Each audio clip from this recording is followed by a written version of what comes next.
Chapter number 17 श्वसन और गैसों का विनिमय। तो देखिए, श्वसन और गैसों का जो विनिमय है, इसके लिए शरीर में एक तंत्र पाया जाता है।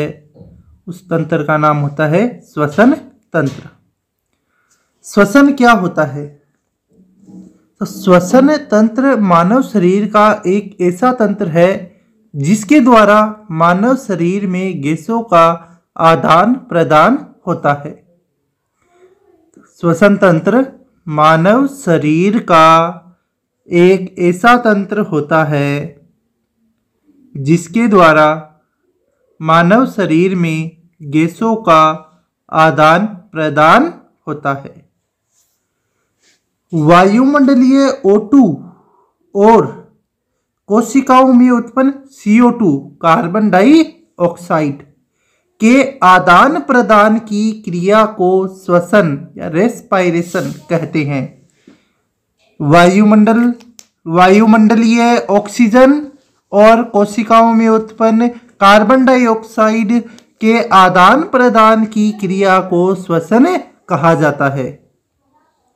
तो और इस श्वसन की क्रिया में इन गैसों के आदान प्रदान के लिए शरीर का एक तंत्र कार्य करता है। उस तंत्र को श्वसन तंत्र कहते हैं। तो हमारे इस श्वसन तंत्र में, जिसमें वायुमंडलीय ऑक्सीजन को तो अंदर ग्रहण किया जाता है और हमारी कोशिकाओं में भोज्य पदार्थों के ऑक्सीकरण के फलस्वरूप उत्पन्न कार्बन डाइऑक्साइड गैस को बाहर त्यागा जाता है, इस क्रिया को श्वसन कहते हैं। और इस क्रिया को करने में शरीर के कुछ अंग कार्य काम में आते हैं। उन अंगों को श्वसन अंग के नाम से जाना जाता है। तो देखिए कौन कौन से अंग है और ये किस प्रकार से कार्य करते हैं। इसके अलावा जो श्वसन अंग है वो मानव के अलावा अन्य जीवों में भी उपस्थित होते हैं।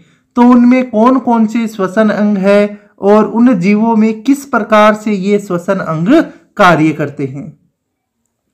तो सबसे पहले आते हैं निम्न अकशेरुकी। जैसे निम्न अकशेरुकी होते हैं lower non Chordata. Lower non Chordata के अंदर जैसे स्पंज है वो सिलेंट्रेटा संघ के प्राणी, चपटे गर्मी प्लेटीहेल्मिन्थीज वर्ग के प्राणी। तो इन वर्गों के जंतुओं में O2 और CO2 यानी ऑक्सीजन और कार्बन डाइऑक्साइड का आदान प्रदान अपने सारे शरीर की सतह से विसरण द्वारा होता है। सारे शरीर की सतह से विसरण द्वारा होता है। विसरण क्या होता है समझिएगा सभी। शरीर की सतह से O2 तो अंदर आती है और CO2 बाहर निकलती है। किस प्रकार से, कौन सी विधि से? विसरण विधि से। विसरण क्या होता है? विसरण का अर्थ होता है फैलना। विसरण का अर्थ होता है फैलना, अर्थात विसरण के अंदर पदार्थ है वो अपनी अधिक सांद्रता से कम सांद्रता की ओर गमन करते हैं। पदार्थ के अणुओं का अपनी अधिक सांद्रता से कम सांद्रता की ओर गमन विसरण कहलाता है। तो जब शरीर के अंदर, इन जीवों के शरीर के अंदर ऑक्सीजन है, ऑक्सीजन की सांद्रता वायुमंडलीय सांद्रता से कम हो जाती है, तो इन जंतुओं की सतह द्वारा वायुमंडल से ऑक्सीजन अंदर ली जाती है। जब शरीर में कार्बन डाइऑक्साइड की सांद्रता वायुमंडलीय सांद्रता से अधिक हो जाती है तो ये कार्बन डाइऑक्साइड को अपने शरीर की सतह से बाहर त्याग देते हैं। तो निम्न अकशेरुकी जंतुओं में जो श्वसन की क्रिया है वो शारीरिक सतह से विसरण क्रिया द्वारा होती है। इसके बाद देखिए आगे केंचुए के अंदर श्वसन की क्रिया। तो केंचुए अपनी आर्द्र क्यूटिकल को श्वसन के लिए उपयोग करते हैं। केंचुए के शरीर के ऊपर जो पाई जाने वाली त्वचा है वो होती है आर्द्र क्यूटिकल, ऊपर वाली कैंसरी की जो स्किन है वो आर्द्र क्यूटिकल होती है और अपनी इस आर्द्र क्यूटिकल से वो श्वसन है करते हैं, श्वसन के लिए इस आर्द्र क्यूटिकल है इसको इस्तेमाल करते हैं। कीटों के शरीर में श्वसन नलिकाओं का एक जाल होता है जिसमें वातावरण की वायु उनके विभिन्न स्थानों तक पहुंचती है। तो कीटों के अंदर जो आर्थ्रोपोडा वर्ग के प्राणी है कीट, इन कीटों में श्वसन नलिकाओं का शरीर में एक जाल होता है। इन श्वसन नलिकाओं में जाल से वो ऑक्सीजन का आदान प्रदान करते हैं।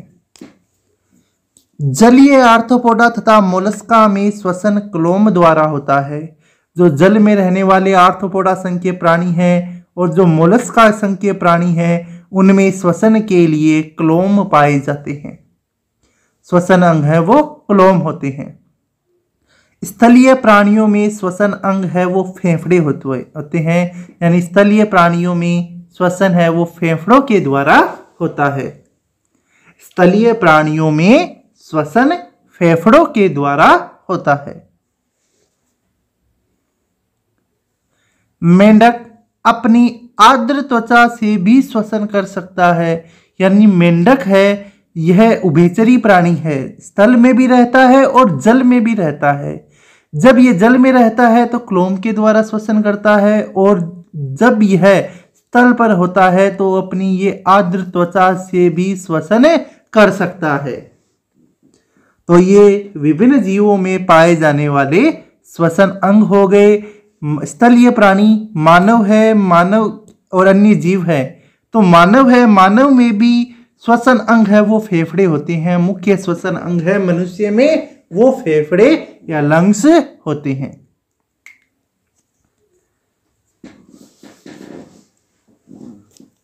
फिर है मानव श्वसन तंत्र। मानव श्वसन तंत्र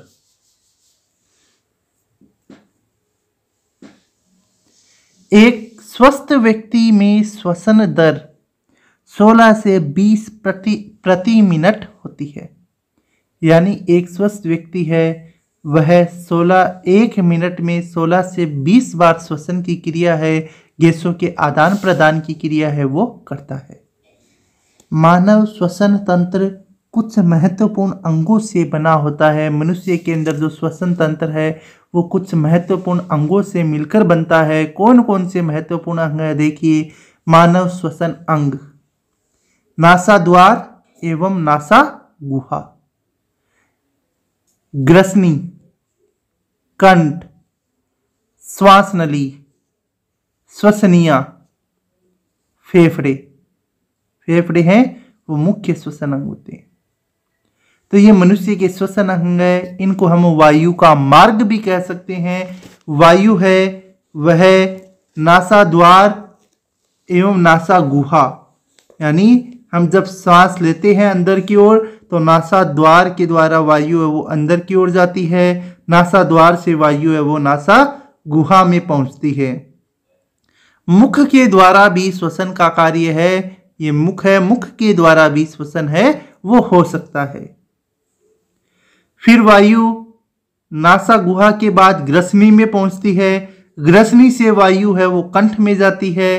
कंठ से श्वास नली में, श्वास नली है वो आगे श्वसनियों में विभाजित हो जाती है और श्वसनिया है वो फेफड़ों के अंदर खुलती है। देखिए मानव का पाचन तंत्र है। डायग्राम समझिएगा ध्यान से। ये मानव का श्वसन तंत्र का डायग्राम है। यह है नाक, यहां से वायु अंदर की ओर प्रवेश करती है। यहाँ नासाद्वार, 2 नासाद्वार स्थित होते हैं। नासाद्वार है वो नासा गुहा में खुलते हैं। ये नासा गुहा, फिर आगे की ओर ये नीचे की ओर ग्रसनी में आते हैं। ग्रसनी है उसके ग्रसनी नीचे की ओर श्वास नली में खुलती है। श्वास नली के ऊपर की ओर यहाँ पर ये घाटी ढक्कन उपस्थित होता है। श्वास नली है यह वक्ष गुहा में प्रवेश करती है और प्राथमिक श्वसनी में बंट जाती है। ये भाग है श्वास नली है ये दो पहले प्राथमिक श्वसनी में बंटती है। प्राथमिक श्वसनी, फिर प्राथमिक श्वसनी है वो दोनों फेफड़ों में प्रवेश करने के बाद द्वितीयक श्वसनी, द्वितीयक श्वसनी है वो तृतीयक श्वसनी, तृतीयक श्वसनी है वो श्वसनिकाओं में, और जो श्वसनिकाएं हैं वो वायु कुपिकाओं में खुलती है। यानी लास्ट में ये वायु कुपिकाओं में खुल जाती है। वायु कुपिका है यह रुधिर में, वायु कुपिका है यहां से वायु रुधिर में चली जाती है। दोनों फेफड़ों के नीचे डायफ्राम स्थित होता है। दोनों फेफड़ों के नीचे की ओर डायफ्राम स्थित होता है। तो ये मानव का श्वसन तंत्र है।